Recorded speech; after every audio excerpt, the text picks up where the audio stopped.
तो चलो बच्चों, आज स्टार्ट करते हैं हम लोग ट्रांसफार्मर।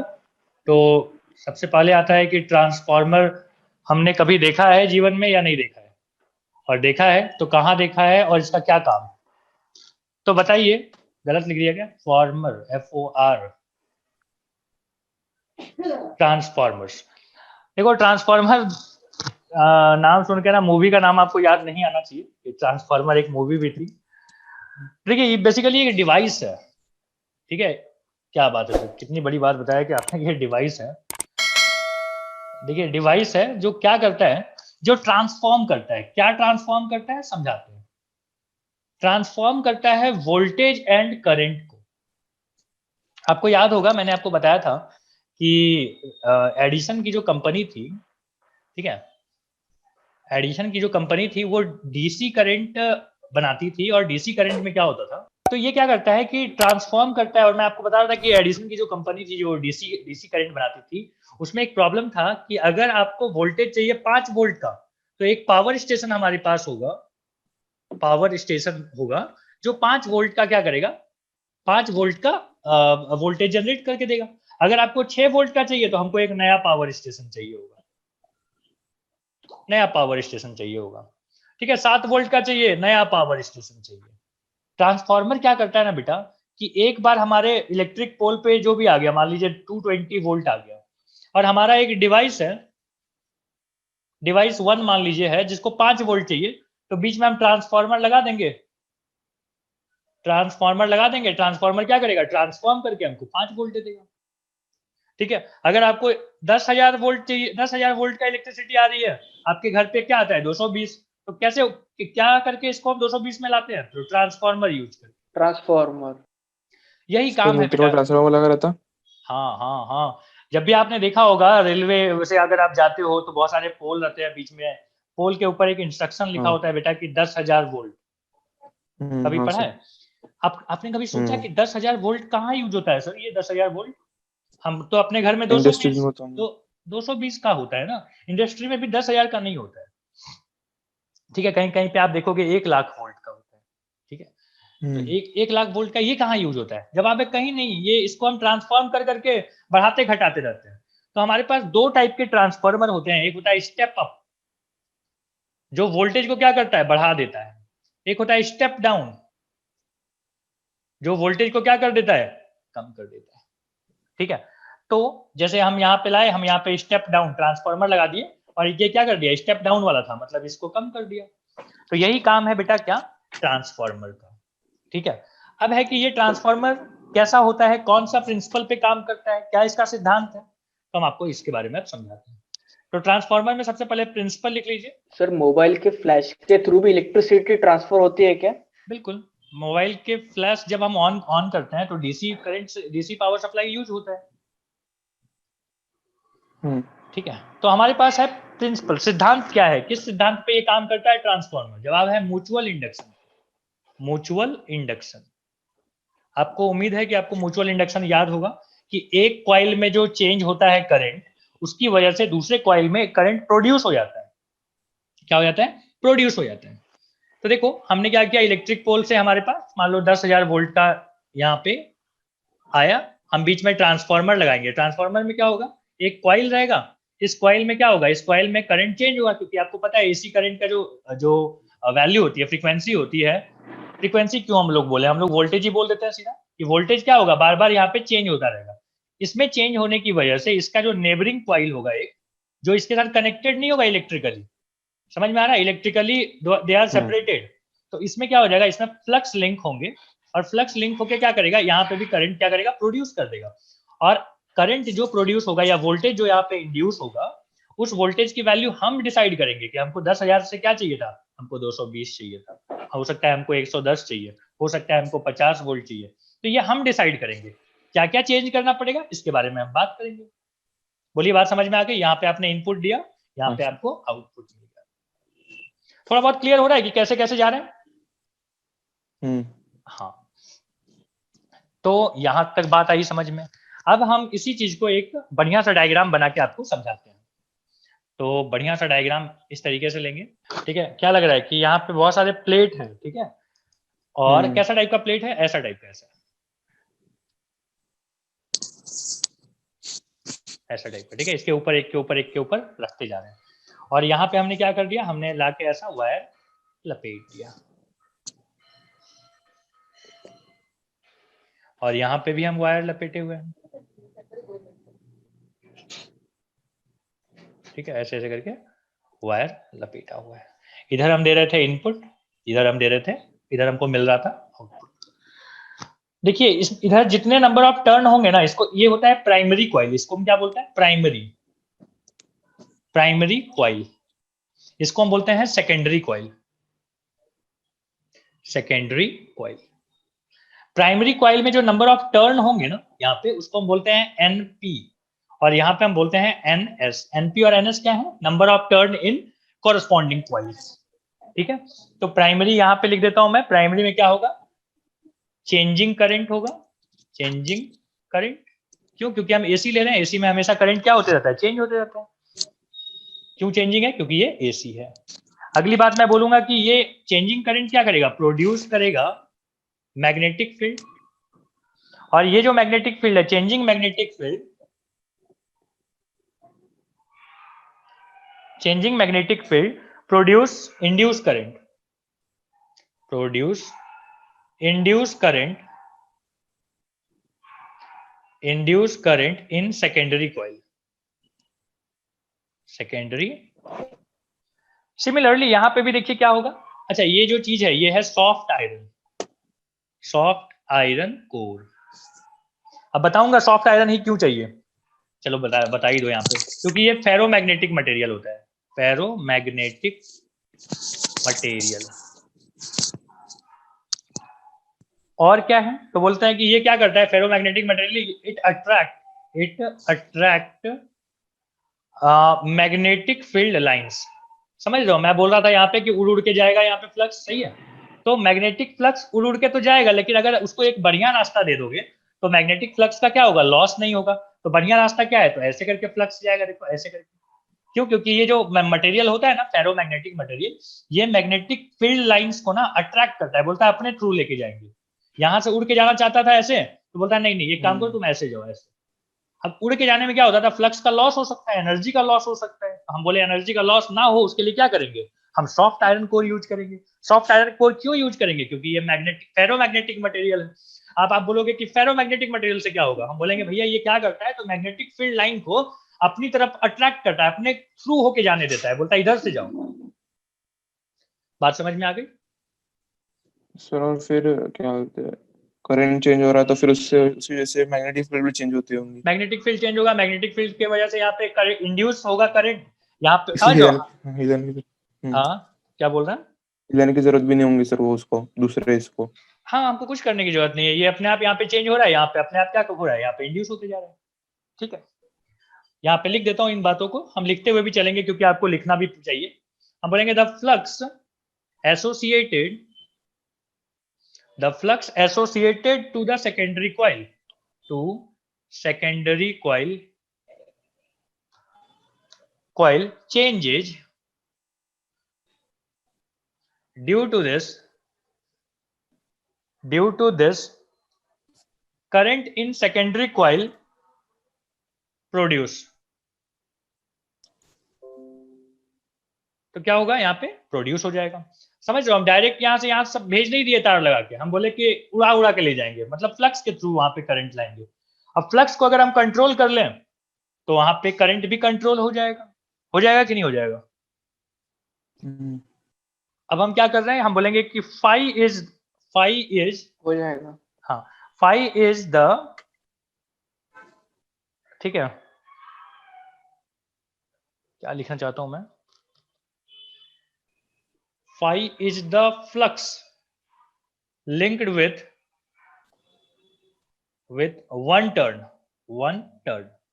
एक टर्न की वजह से यहाँ पे फ्लक्स कितना होगा, तो बोला है कि फाई, तो ध्यान रखिएगा फाई क्या है, फाई है flux link with one coil. अच्छा अगर एन नंबर ऑफ टर्न है तो टोटल फ्लक्स कितना होगा, देखो तो total flux N into phi होगा। एन कौन सा, हम प्राइमरी की बात कर रहे हैं तो हम बोलेंगे एन पी इंटू फाइव, होगा कि नहीं होगा। फिर आपने पढ़ा था कि E इज इक्वल टू क्या होता है, आपने पढ़ा था D five upon d T, था ना। Rate of change of flux, primary की बात कर हाँ। रहे हैं तो पी लिख देते हैं। तो ठीक। यहाँ से क्या आ गया, माइनस, इसको अलग रख लो, हम बोलेंगे d phi upon d t होगा। सही है, ये क्या हो गया, ये हो गया induced EMF in primary coil, in primary coil. ठीक है, प्राइमरी कॉइल। अब हम बात कर रहे हैं कि total flux in secondary coil कितना होगा, लिख देते हैं total flux in secondary coil. तो बोलेंगे E इज इक्वल टू क्या हो जाएगा, यहाँ पे माइनस साइन छोड़ दिया क्या, माइनस भी लिखना चाहिए ना अपने को, minus d phi secondary divided by d t. यहाँ पे क्या हो जाएगा, N secondary d phi upon d t. होगा कि नहीं होगा, ध्यान दीजिएगा, यहाँ पे प्राइमरी है, यहाँ पे सेकेंडरी है, ये सब बातें अपन छूट ना जाए। अच्छा, फिर आपने बोला कि जो E सेकेंडरी होगा, यहाँ पे सेकेंडरी है, ये प्राइमरी है, E secondary is equal to कितना आ गया, हमने बोला चलो E तो मिल गया। अब हम क्या करेंगे ना, हम दोनों को डिवाइड कर देंगे बेटा, ठीक है, इसको और इसको, इसको और इसको डिवाइड कर देंगे। देखो तो डिवाइड करके क्या आता है, हम बोलेंगे EP upon E S is equal to minus N P d phi P upon d t divided by minus N S d phi S upon d t. Minus minus cut गया और हमारे पास डी टी भी कट गया। अब हमारे पास क्या आ रहा है, तो हम बोलेंगे N P d phi P upon N S d phi S. होगा कि नहीं होगा, हाँ। बस यही है बेटा रिजल्ट। इसमें थोड़ा थोड़ा सा हम कस्टमाइज करते जाएंगे, होगा। देखना देखना बात बनते जाएगा। हम बोल देते हैं कि देखिए हम बहुत बढ़िया मटेरियल यूज किए थे। क्या मटेरियल यूज किए थे आपने, फेरोमैग्नेटिक मटेरियल। तो फेरोमैग्नेटिक यहाँ लिख देता हूँ कहीं पे, फेरोमैग्नेटिक मटेरियल, फेरोमैग्नेटिक मटेरियल में no loss of flux, no loss of flux. अगर फ्लक्स का कोई लॉस नहीं है तो क्या जितना प्राइमरी में था उतना ही सेकेंडरी में भी होगा, होगा कि नहीं होगा, हाँ। होगा। इसका मतलब क्या आ गया आपके पास फॉर्मूला कि EP upon E S is equal to NP upon NS. बहुत इंपॉर्टेंट फॉर्मूला। सर पर पहले तो आप हुआ था कि सर कि हम दूसरे कॉल में अपने मन से करंट इंड्यूस कर सकते हैं। हाँ, तो हम नंबर ऑफ बस। टर्न के थ्रू है ना, ये इसको हम चेंज कर देंगे। देखो अगर मान लीजिए आपको प्राइमरी में हमने दिया है, प्राइमरी में अगर हमने दिया, यहाँ पे लिखा हुआ है फेरोमैग्नेटिक मटेरियल, उसमें क्या होता है, नो लॉस ऑफ फ्लक्स होता है। हाँ, यहाँ पे मैं बता रहा था कि मान लीजिए एग्जांपल के लिए मैं आपको बोल दूं कि हम लिए थे 440 वोल्ट प्राइमरी में, हमको सेकेंडरी में चाहिए था बेटा, सेकेंडरी में चाहिए था हमको 220, और हम प्राइमरी का जो टर्न है वो फिक्स है, मान लीजिए 100 टर्न है। तो अगर हम सेकेंडरी का टर्न को बढ़ाएं घटाएं तो हमको मिल जाएगा। देखो एनएस हम देख लेंगे कि सेकेंडरी में कितना टर्न लेना चाहिए अपने को। तो हमने देखा कि सेकेंडरी में क्या होना चाहिए, 50 टर्न होना चाहिए। अगर आप 50 टर्न लाओगे, अगर प्राइमरी में 100 टर्न है और सेकेंडरी में 50 टर्न है, तो ये क्या कर देगा, ये कर देगा 440 को 220 में कर देगा। आपको कुछ और वैल्यू चाहिए, आप नंबर ऑफ टर्न बदल दो। बात समझ में आ रही है पुनीत, हाँ नंबर सर। ऑफ टर्न के बदल देने से बात बन जाएगी आपकी, जो भी आपको चाहिए था। तो ये हो गया ये। अच्छा, यहाँ पे लिखते जाता हूँ कि फॉर स्टेप अप, अगर आपको स्टेप अप ट्रांसफॉर्मर चाहिए तो ध्यान रखिएगा, स्टेप अप में आपको क्या चाहिए होता है, करंट को बढ़ा, वोल्टेज को बढ़ा दे, वोल्टेज को बढ़ा दे। अगर समझ लो क्या बोल रहा हूं मैं, ईपी अपॉन ईएस। ठीक है, प्राइमरी में आपको छोटा चाहिए, सेकेंडरी में बड़ा चाहिए। सही है, मतलब आप क्या बोलना चाहते हैं कि ई एस जो होना चाहिए वो बड़ा होना चाहिए ईपी से, करेक्ट। अगर ऐसा चाहिए तो आपको आपको नंबर ऑफ टर्न भी सेकेंडरी में क्या होना चाहिए, ज्यादा होना चाहिए, और प्राइमरी में क्या होना चाहिए, कम होना चाहिए। ठीक है, ये सब कोई बड़ी बात नहीं है, यहीं से समझ में आता है ये चीज। स्टेप अप मतलब क्या हो गया, किसको बढ़ाना है, वोल्टेज को। स्टेप डाउन मतलब क्या हो गया, वोल्टेज को कम करना। यहां पे लिखता हूं कि for step down, step down के लिए क्या होना चाहिए, तो हम बोलेंगे ईपी अपॉन ईएस जो होना चाहिए, आपको क्या करना है, बढ़ा देना है। मतलब प्राइमरी में होना चाहिए अच्छा क्या बोला यहाँ पे, स्टेप डाउन है, मतलब प्राइमरी में ज्यादा इसमें कम, लिख दो इसमें, आपको प्राइमरी में ज्यादा वोल्टेज चाहिए और यहाँ पे कम चाहिए। अगर ऐसा है तो आपको यहाँ पे भी क्या करना पड़ेगा, एनपी में ज्यादा होना चाहिए और एनएस में टर्न कम होना चाहिए। ठीक है, यहाँ तक बात समझ में आ रही है।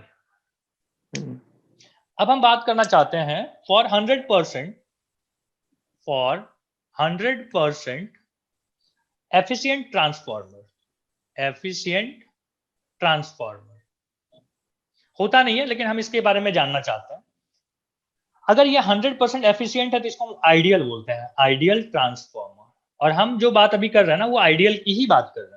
तो आपने बोला कि देखिए सर 100% अगर एफिशिएंट है ना, तो ये आइडियल ट्रांसफॉर्मर होता है, और आइडियल में पावर का लॉस नहीं होता है। पावर लॉस होना चाहिए कितना? 0। आप बोल दो सर वोल्टेज कम करेगा तो पावर का तो बर्बाद हो जाएगा। हम बोले नहीं, सुनो, हमने बोला प्राइमरी में जो पावर है वही पावर होना चाहिए कहाँ पे? सेकेंडरी में। पावर का फॉर्मूला आपको पता है क्या होता है? E इंटू आई होता है। और यहाँ पे भी क्या होगा? E इंटू आई होगा कि नहीं? अब आप देखो EP upon ES is equal to IS upon IP होगा। और अभी अभी आपने पढ़ा था कि EP upon ES is equal to NP upon NS is equal to, अभी क्या हो गया? IS upon IP। देखना करंट उल्टा चलता है, ये दोनों साथ में चलते हैं, ऊपर प्राइमरी तो इधर भी प्राइमरी, लेकिन करंट चलता है उल्टा। ठीक है, करंट चलता है उल्टा। कहां से आया? बात समझ में आई आपको? ध्यान रखिएगा, ये किसके लिए केवल है? For 100% efficient transformer. ठीक है, 100% एफिशिएंट। हाँ। अब मैं आपको क्या बता रहा था, सुनो। स्टेप अप में आपने क्या बोला? एक बार मुझे रिपीट करके बताओ। स्टेप अप में क्या बढ़ता है? वोल्टेज बढ़ता है। अच्छा बेटा, वोल्टेज बढ़ेगा तो करंट का क्या हो जाएगा? करंट कम हो जाएगा। और स्टेप डाउन में वोल्टेज अगर डाउन होता है तो करंट क्या होगा? बढ़ जाएगा। समझ लो, एक वैल्यू को बढ़ा के दूसरी वैल्यू को घटा देता है, पावर का कोई नुकसान नहीं है। यही तो मजा है, यही तो मजा है। डीसी में अगर आपको ये काम करना है तो देखिए क्या करना पड़ेगा आपको? पावर का नुकसान कराना पड़ेगा।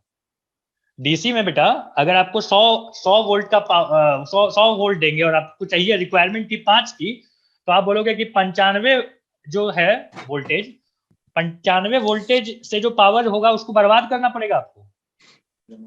लेकिन ट्रांसफार्मर क्या करता है? बिना बर्बाद किए पावर को आपको बिना बर्बाद किए आपको क्या करता है? ट्रांसफॉर्म करके दे देता है। बात समझ में आ रही है? सर मेरा डिस्कनेक्ट हो गया था अभी सर, थोड़ा समझा। अभी डिस्कनेक्ट हो गया था सर। ये नीचे वाला बॉक्स नहीं समझ। ओके, नीचे मैं बोल रहा हूँ कि देखो ना बेटा, ये अगर कांस्टेंट है, देख रहे हो? EP IP कांस्टेंट है, इज कांस्टेंट। तो अगर ये इसको बढ़ा रहा हूं मैं तो इसको पक्का कम करना पड़ेगा। मान लो ये वैल्यू 10 होती, 5 इंटू 2 क्या होता है? 10। अगर मैं 5 को 10 कर दूं तो इसको कम करना पड़ेगा कि नहीं? तभी तो बराबर आएगा 10। तो मैं बोल रहा हूं अगर आप वोल्टेज को बढ़ाओगे तो करंट को कम करना पड़ेगा, वोल्टेज को अगर बढ़ाओगे तो करंट को कम करना पड़ेगा। स्टेप अप में क्या बोले थे हमने? हम बोले याद रखना खाली वोल्टेज के बारे में, करंट अपने आप उल्टा रिस्पॉन्ड करेगा। बात क्लियर है? या तो मान लीजिए मैं बात कर रहा हूं कि ट्रांसमिशन ऑफ करंट की। आपको पता है कि हम यहाँ से बहुत दूर तक हम करंट भेजना चाहते थे, एक शहर से दूसरे शहर में। और जब हम करंट भेजेंगे, मान लीजिए कि उस जगह पे 5 एम्पियर करंट की जरूरत है, तो 5 एम्पियर करंट हम यहीं से भेज दिए। 5 एम्पियर करंट अगर भेजेंगे बेटा यहाँ से, तो आपको पता है heat is equal to I² RT होता है। अब I 5 है तो 5 का स्क्वायर हो गया 25, और इतना लंबा वायर का कुछ ना कुछ रेजिस्टेंस होगा, बहुत हेवी। तो इतना हीट बर्बाद होगा। Heat is what? Heat is energy. Energy बर्बाद होगी, या तो आग लग जाएगा गर्म होके, ठीक है, क्योंकि बहुत 24 घंटा वो जा रहा है वहां से, या तो आग लग जाएगा, या तो क्या होगा? बहुत सारा नुकसान हो जाएगा। मतलब हीट के फॉर्म में एनर्जी नुकसान होती रहेगी। क्या हम चाहते थे ऐसा? नहीं चाहते। नहीं। हम बोले क्या करें सर, क्या करें, कुछ तो बताओ, दिमाग लगाओ। हम बोले एक काम करो, हमको बताइए, कहीं पे लिखता हूं।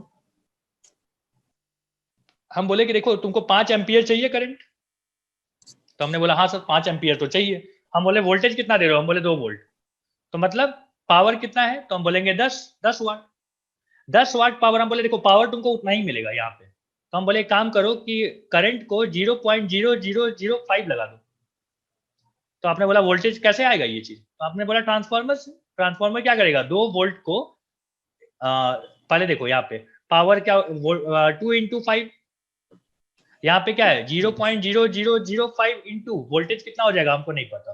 तो यहाँ से वोल्टेज निकाल लो, कितना आ गया बेटा वोल्टेज 0.0001, और इधर जाएगा तो क्या हो जाएगा 2000 volt. Transformer step up transformer क्या कर दिया, बोला वोल्टेज को बढ़ा देंगे, कितना कर देंगे 2000 वोल्ट लेके जाएंगे।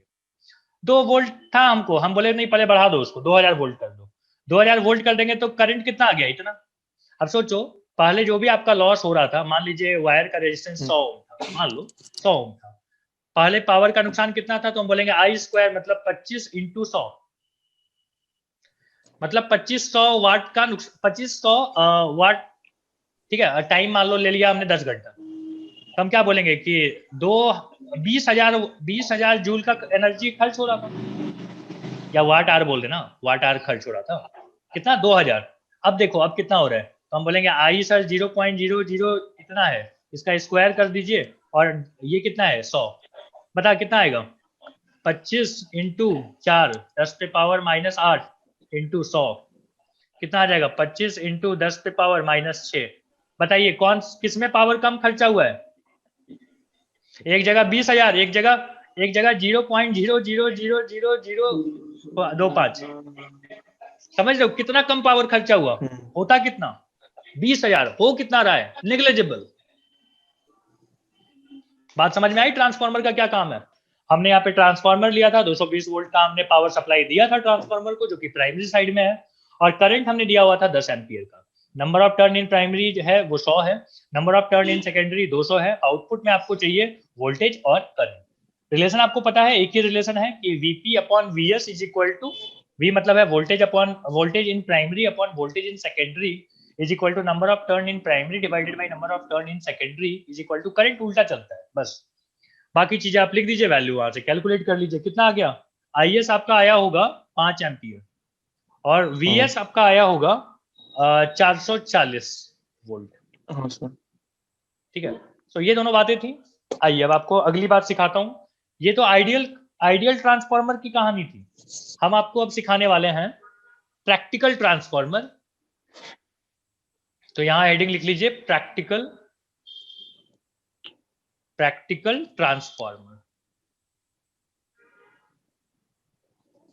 अब देखो प्रैक्टिकल ट्रांसफार्मर में क्या होता है, डिजाइन वगैरह सेम रहता है, डिजाइन में कोई फर्क नहीं है, बस यहाँ पे क्या हो जाएगा, हम बोलेंगे पावर इन प्राइमरी, या इनपुट लिख देना, power in input is equal to power is not equal to power in output, power out. यहाँ पे कुछ ना कुछ लॉस होगा। अच्छा लॉस होगा इसका मतलब है कि प्राइमरी वाला ज्यादा होगा, तो पावर इन इनपुट जो होगा वो ज्यादा होगा, और पावर आउटपुट जो होगा वो कम होगा। लॉस होता है ना, कहीं से गेन तो नहीं कर सकता है। इसका मतलब क्या हुआ कि ईपी, ऐसे लिख दो ईपी और IP is greater than ES IS, power ऐसे ही होता है ना, वोल्टेज इनटू करंट। अच्छा तो ये बात आपको ध्यान रखना है। अब हम बात करते हैं इफिशियंसी की। ठीक है, इसका मतलब क्या है इफिशियंसी।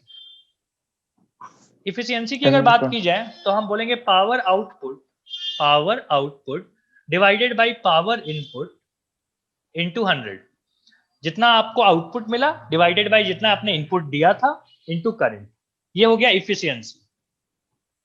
ठीक है, ध्यान दीजिएगा, ये जो बात आपने पढ़ा है ना ऊपर में एक फॉर्मूला, कौन सा, ईपी अपॉन ईएस, या वीपी भी लिख सकते थे इसको, NP upon NS is equal to IS upon IP. ये केवल आइडियल के लिए था, this is for ideal not for practical.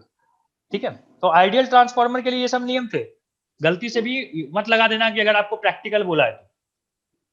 ठीक है, प्रैक्टिकल बोला है तो हमको, हमारे पास बेसिकली कुछ बात नहीं है, बस यही नियम है कि EP IP is greater then, बस ये बड़ा होता है ये छोटा होता है, बस इतनी सी बात पता है। इफिशियंसी की बात आपसे पूछेगा तो यहाँ पे बता देना, बात खत्म। अब हमारा एक थ्योरी पार्ट आता है बेटा, बड़ा इंपॉर्टेंट है ये थ्योरी पार्ट।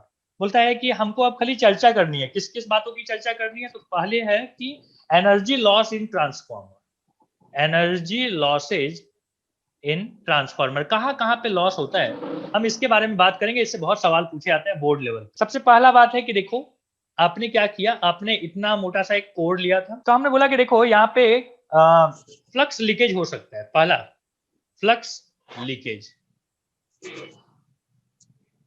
आप बोलोगे कि सर वहां पे तो आपने बताया था कि फ्लक्स लीक नहीं होगा।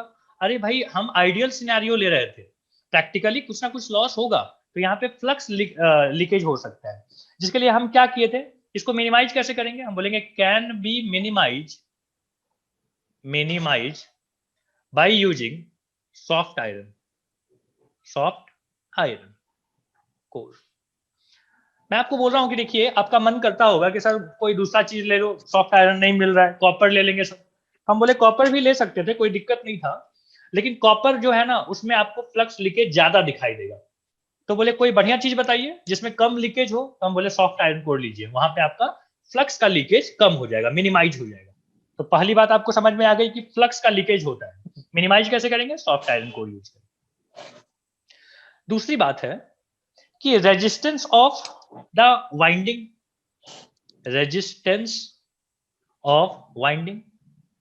जिस तार को आप वाइंड किए हो इसमें भी तो कुछ ना कुछ रेजिस्टेंस है ना, इसके बारे में चर्चा तो हम नहीं कर रहे थे। तो हम बोलेंगे यहाँ पे भी तो हीट जनरेट हो रहा होगा, तो हम बोलेंगे हीट जनरेटेड इन वाइंडिंग। और हीट खुद क्या है, एनर्जी है भाई, तो एनर्जी वहां पे खर्च होती है। तो इसके लिए क्या किया जाए, तो हम बोले हम सोचे कि देखो रेजिस्टेंस पे डिपेंड करता है, हीट जो है वो किस पे डिपेंड करता है, रेजिस्टेंस पे। और आपको पता है resistance depends on resistivity L upon A। तो रेजिस्टिविटी अगर आप ठीक कर दीजिएगा तो आप कॉपर ले लो, फिर क्या कर लो, लंबाई उसकी छोटी रखो और एरिया क्या रखो, मोटा वायर यूज करो, थिक वायर यूज करो, ताकि रेजिस्टेंस क्या हो जाए, कम हो जाए। तो ये सब बातें तो आपको पता था, लेकिन ये सेकंड टाइप का लॉस में आता है कि रेजिस्टेंस इन वाइंडिंग के कारण हीट वहां पे जनरेट होगा, और हीट को अगर आपको ठीक करनी है तो उसका रेजिस्टेंस पे काम कीजिए। रेजिस्टेंस में क्या कर लीजिए आप, तो आप थिक वायर यूज कीजिए, कॉपर वायर यूज कीजिए, ऐसी चीजों में रेजिस्टेंस आपको कम मिलेगा। सर एक फैन और कूलर को एक डिवाइस होता है सर कि वो सिलेंड्रिकल रहता है, व्हाइट कलर का रहता पूरा सर, सिलेंड्रिकल और व्हाइट कलर का सर, क्या रहता है वो, खराब हो गया तो फिर स्पीड वगैरह नहीं बढ़ता, ऐसा कुछ रहता है सर। कैपेसिटर होता है वो, कैपेसिटर जो फैन में लगा होता है ना, हाँ फैन और कूलर, उसको हम लोग हम लोग उसको क्या बोलते हैं, कंडेंसर बोलते हैं या कंडक्ट क्या बोलते हो, वो कैपेसिटर है, हाँ कंडेंसर बोलते हैं, वो कैपेसिटर है, कैपेसिटर वहां पे यूज होता है। एनीवे अब हमारा पार्ट आता है कि हिस्टैरिसीस लॉस। हिस्टैरिसीस लॉस क्या है समझाते हैं। हमने क्या यूज किया है, एसी करंट यूज किया है। एसी करंट में क्या होता है, डायरेक्शन चेंज होता है, चेंज ऑफ डायरेक्शन होता है। अगर चेंज ऑफ डायरेक्शन हो रहा है तो मैग्नेटिक फील्ड भी बदल रहा होगा, मैग्नेटिक फील्ड का डायरेक्शन क्या हो रहा होगा, बदल रहा होगा। मैग्नेटिक फील्ड का डायरेक्शन अगर बदल रहा होगा कंटिन्यूअसली, तो क्या होगा, मैग्नेटाइज होगा, डीमैग्नेटाइज होगा, मैग्नेटाइज हो रहा होगा एंड डीमैग्नेटाइज हो रहा होगा। समझ लो, मैग्नेटाइज और डीमैग्नेटाइज होने में क्या होता है, there is a loss of power, there is loss of energy. क्या हो रहा होगा, एनर्जी का लॉस हो रहा होगा मैग्नेटाइज करने में और डीमैग्नेटाइज करने में। आप बोलोगे सर कैसे, नहीं समझा सर।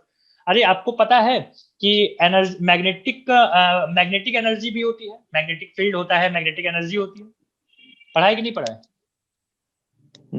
मैग्नेटिक फील्ड में आपने पढ़ा है ना, तो वहां पे मैग्नेटाइज हो रहा है कोई चीज, तो एनर्जी का लॉस हो रहा होगा कि नहीं, और बार फिर तुरंत डीमैग्नेटाइज हो रहा है, फिर मैग्नेटाइज हो रहा है, फिर डीमैग्नेटाइज, फिर मैग्नेटाइज, तो इसमें भी क्या हो रहा होगा, अच्छा खासा लॉस हो रहा होगा। ठीक है, तो ध्यान दीजिएगा यहाँ पे ना एक ग्राफ बनाया जाता है, ठीक है, ये ग्राफ याद रखिएगा कैसे बनाते हैं। देखो हम बनाते हैं यहां से, ठीक है, ये क्या है, ये है करंट और ये है H, ठीक है। यहाँ पे क्या लिखता हूं मैं, यहाँ पे लिखता हूं कि ड्यू टू मैग्नेटाइजेशन, यहाँ लिख देते हैं due to magnetization, due to magnetization and demagnetization there is a loss of energy, there is a loss of energy। अगर एनर्जी का लॉस होगा तो एनर्जी लॉस किसके प्रोपोर्शनल है, तो वो लिख के बताता हूं। एनर्जी लॉस जो है is proportional to area of hysteresis loop. इसका एरिया जितना होगा ना, बस उसी के, ये जो ग्राफ है, ये ग्राफ बहुत इंपॉर्टेंट है, और इस ग्राफ का जो एरिया होगा उस पर डिपेंड करेगा कि कितना एनर्जी का लॉस हुआ है। तो आप क्या कर सकते हैं, इसको आप लिखेंगे वी यूज सॉफ्ट आयरन। ठीक है, सॉफ्ट आयरन जब यूज कर कीजिएगा तो उसका जो ग्राफ बनता है वो ग्राफ ऐसा आता है, पतला सा एकदम। अब बताइए इसका एरिया कम हो गया कि नहीं हो गया? बस, तो इसका एरिया कम हो गया। कैसे एरिया कम कर पाए? तो जवाब है कि एरिया कम करने के लिए आपने क्या किया, फेरोमैग्नेटिक मटेरियल यूज करना स्टार्ट कर दिया। तो मतलब वो उसमें भी, हाँ सर वायर में भी लेंगे? वायर नहीं बेटा, वो जो हम इसमें जिसमें वायर लपेटा है ना हमने, मैग्नेटाइज कौन होगा आपको पता है ना, कि जैसे आप यहाँ पे एक रॉड लेते थे, रॉड के ऊपर वायर ऐसे लगा देते थे, तो ये मैग्नेट बन जाता था। कौन मैग्नेट बना? ये इसका कोर मैग्नेट बना है। तो अगर कोर हम बढ़िया वाला लेंगे, बढ़िया मतलब है कि जो आपका फेरोमैग्नेटिक मटेरियल है वो लेंगे, तो जल्दी से मैग्नेटाइज हो जाएगा। जल्दी से हो जाएगा मतलब एनर्जी का कम लॉस होगा। यही मैं आपको समझा रहा हूँ। ठीक है यहाँ तक? अच्छा, पहले मैं पूरी बात बता देता हूँ, फिर बाद में लिखना। अगला है हमारे पास eddy current loss, EDDY, eddy current loss. इस पे बहुत सवाल पूछते हैं कि एडी करंट लॉस क्या होता है। समझाता हूं मैं आपको। देखो हम क्या कर रहे हैं कि करंट, यहाँ पे हम देख रहे हैं कि करंट क्या हो रहा है, लगातार बदल रहा है। Current changes continuously. एसी है ना, एसी में करंट हमेशा बदल रहा है। तो हमने बोला कि अच्छा ऐसा है तो मैग्नेटिक फील्ड भी चेंज हो रहा होगा। मैग्नेटिक फील्ड चेंजेस, अगर मैग्नेटिक फील्ड चेंज हो रहा होगा तो फ्लक्स चेंज हो रहा होगा, मैग्नेटिक फ्लक्स चेंज हो रहा होगा। और मैग्नेटिक फ्लक्स अगर बदल रहा होगा तो इसके कारण इंड्यूस करंट होगा, इंड्यूस करंट होगा। अब ये जो इंड्यूस करंट है बेटा, ये दो टाइप का है। एक तो हो गया कि बाइंडिंग ऑफ कॉपर में जाएगा, जो कि हमको चाहिए भी था, binding of copper secondary side में, इन सेकेंडरी साइड, इसकी तो हमको जरूरत थी भाई। लेकिन आपको किसने बताया कि खाली खाली वायर में जाएगा, कोर में क्यों नहीं जाएगा? मटेरियल ऑफ कोर में भी तो जाएगा कि नहीं जाएगा बेटा? यहाँ, हाँ, यहाँ पे जो करंट आया ना उसको हम बोलते हैं एडी करंट। इसको क्या बोलते हैं? Eddy current. अब ये एडी करंट क्यों बोलते हैं सर? समझाते हैं। देखो ये जो मटेरियल है, वायर में गया तो वायर में एक डायरेक्शन था, उधर चला गया।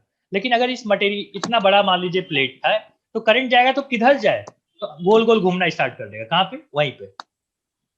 और आपको पता है गोल गोल घूमना को ही हम एडी बोलते हैं। पानी में जो भंवर बनती है, पता है आपको?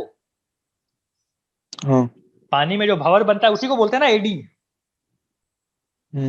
तो वही भंवर तो आपको यहाँ पे दिख रही है कि कोर के अंदर बीच बीच में गोल गोल घूम रहा है करंट। क्या ये हाँ गोल गोल, ठीक है, यहीं पे ऐसे कोर के अंदर ही, समझ लो इतना बड़ा आयरन था, इसी में यहीं पे ऐसे ऐसे करंट घूम रहा है।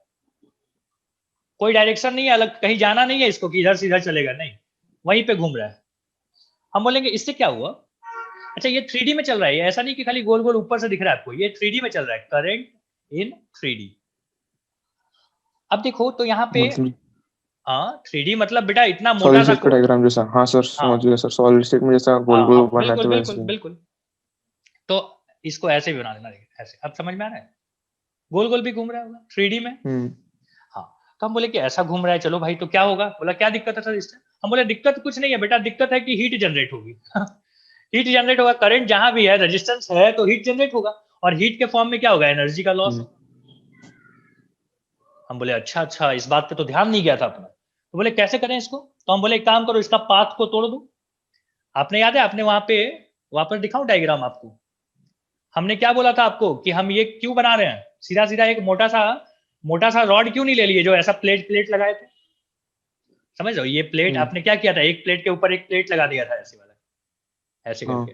हाँ, ये एक प्लेट के ऊपर एक प्लेट क्यों लगाए थे? और इसको लेमिनेट कर दिए थे हम, समझ लो, दोनों तरफ से समझो कि पॉलिथीन चढ़ा दिया हमने। पॉलिथीन चढ़ा दिया तो लेमिनेट कर दिया तो इलेक्ट्रिकल कंडक्टिविटी 3D में देखो खत्म हो गया कि नहीं? बात समझ में आएगी तो बोलना हाँ। देख समझ, ये प्लेट है बेटा, ये प्लेट था, एक दूसरा प्लेट हमने ऐसे रखा होगा। तुमको लग, अब बीच में हम क्या कर रहे हैं? बीच में इंसुलेटेड मटेरियल है, अब बता, करंट अंदर से ऐसे घूम पाएगा क्या? ऐसे उसके बॉडी के अंदर से घूम के आएगा क्या? पाथ ही नहीं है, सर्किट ही नहीं है। तो हम बोले कि देखो फेस पे तो घूम लेगा लेकिन अंदर नहीं घूम पाएगा, 3D में जो नहीं घूम पाएगा। बात समझ में आ रही है? अंदर नहीं होगा सर। हाँ, तो हम बोले अच्छा सर बहुत मतलब सारे, बहुत प्लेन होगा सर ये, इसलिए समझ रहे हो? मोबाइल को आप अपने हाथ में देखिए, मैं कैमरा ऑन कर, इसलिए सर वो बिल्कुल बिल्कुल सही आप बोल रहे हो। मैं बोल रहा हूँ इस कैमरा को देखिए, मैं यहाँ पे लाइट ऑन कर, मैं बोलूँ कि ये मोबाइल इतना चौड़ा खुद से ना लें, ऐसा ना लें, हम इसमें बहुत सारे प्लेट लगा दें ऐसे ऐसे करके। जैसे कॉपी इतनी मोटी दिख रही है आपको, इतनी मोटी, ठीक है, हम बोल रहे हैं इसमें पेजेज है ना, इसमें पेजेज है ना, और पेजेज को लेमिनेट कर दे।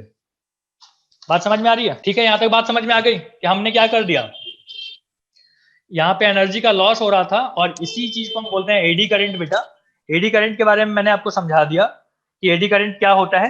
अब मिनिमाइज कैसे करेंगे? तो हम बोलेंगे मिनिमाइज करने का तरीका ये है, मिनिमाइज करने का तरीका ये है कि laminate each and every plates, ठीक है। अगर हम हर प्लेट को क्या करेंगे, लेमिनेट करके यूज करेंगे, तो क्या हो जाएगा कि उसके कोर के बीच से 3D में जो करंट चल रहा था वो नहीं जा पाएगा। तो क्या हुआ, हमने बहुत सारे करंट को रोक दिया, बहुत सारे करंट को रोक दिया तो एनर्जी का लॉस भी रुक गया। ठीक है, तो इस चीज को हम, ठीक है, इस चीज को हम क्या बोलते हैं कि एडी करंट लॉस, और हमने उसको कैसे मिनिमाइज किया, इस तरीके से। ठीक है, देखो प्लेट कैसे लगे होते हैं, ऐसे ऐसे रहेगा प्लेट। एक प्लेट था, इसके ऊपर बाजू में हमने ऐसा दूसरे प्लेट लगा दिए, ठीक है, ऐसे बना दिया, फिर इसके ऊपर एक और प्लेट ऐसे करके सबको मिला के वायर से जोर से बांध दिए। ठीक है पुनीत, समझ में आ रही है बात? हाँ सर। हाँ, तो प्लेट के ऊपर प्लेट अगर बांध देंगे तो इस तरीके से हम क्या करेंगे, हम उसके इनर सर्किट को ब्रेक कर देंगे बहुत टुकड़ों में, और हम देखेंगे कि अंदर से जो करंट गोल गोल घूम रहा था वो अब करंट गोल गोल नहीं घूमेगा, और नहीं घूमेगा तो वहां पे क्या हो जाएगी, बहुत सारे करंट को हम रोक दिए हैं, तो बहुत सारे करंट जो कि हीट प्रोड्यूस कर सकते थे वो अब सब क्या हो गए, रुक गए, और वहां पे हीट प्रोड्यूस नहीं हुआ, मतलब लॉस ऑफ एनर्जी भी मिनिमाइज हो गया। क्या आपको सारी बातें समझ में आ गई हैं? हाँ सर।